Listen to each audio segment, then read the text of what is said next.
Besides being among the world's poorest countries, Haiti has known political instability for many years.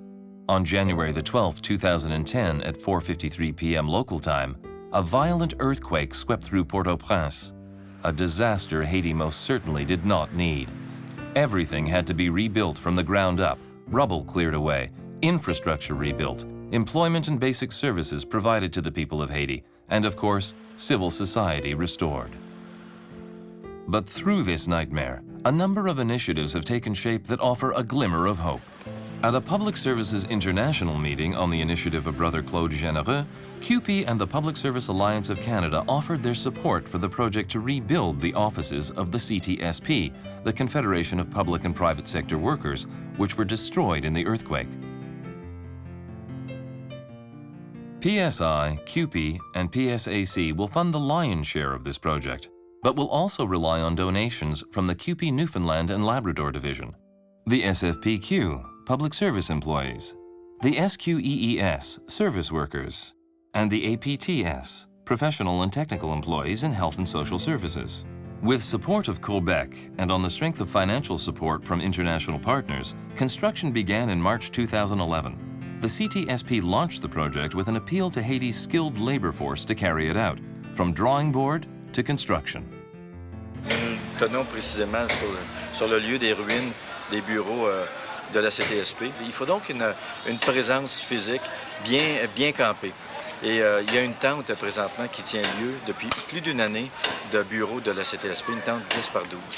Alors, on s'est assis au Canada, nous avons dit à l'ISP, les syndicats canadiens, les affiliés québécois aussi, nous allons nous parler en toute solidarité, 7-8 syndicats, on va amasser les fonds nécessaires et on va discuter avec le syndicat ici même à Haïti, la CTSP, et définir les besoins. Ils nous ont dit que la formation était nécessaire, formation financière, formation à tenue de livre. Nous sommes donc venus sur les lieux pour lancer la construction. Et depuis 2 jours, vous entendez des bruits autour de moi, la construction a commencé bel et bien. Alors des plans ont été dessinés par des ingénieurs ici à Haïti, des ingénieurs et des développeurs en construction au Québec ont échangé, donc de professionnel à professionnel, et nous, de syndicat à syndicat, accompagnés de ces professionnels-là, nous commençons les travaux avec des travailleurs et des travailleuses haïtiens et haïtiennes.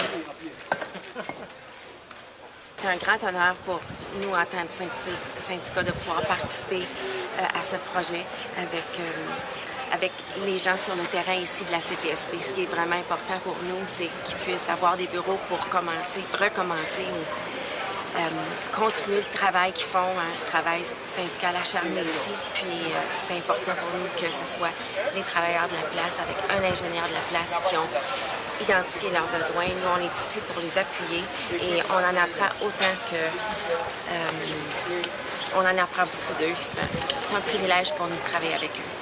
Bon, c'est avec un sentiment de satisfaction et de solidarité que nous recevons et la délégation qui est avec nous pour ce projet et que nous attendions. Finalement, on est rentré dans la phase d'exécution. Donc, c'est le gros mot, c'est un merci spécial à toutes et à tous les camarades syndicalistes canadiens québécois pour cet appui, pour cet acte de solidarité. As of October 2011, reconstruction is nearing completion. The building will house not only the administrative offices of the CTSP, but also an internet cafe equipped with 11 computers supplied by CUPE and PSAC. This internet cafe will provide direct service to CTSP members. We would like to thank all those who worked with CUPE. Thank you for your show of solidarity with the people of Haiti. Thank you also to CUPE members who supported this project. Hats off to the CTSP leaders and members for reminding us all that together we can accomplish many great things. Together, we help not only to reconstruct a building, we've helped to rebuild hope.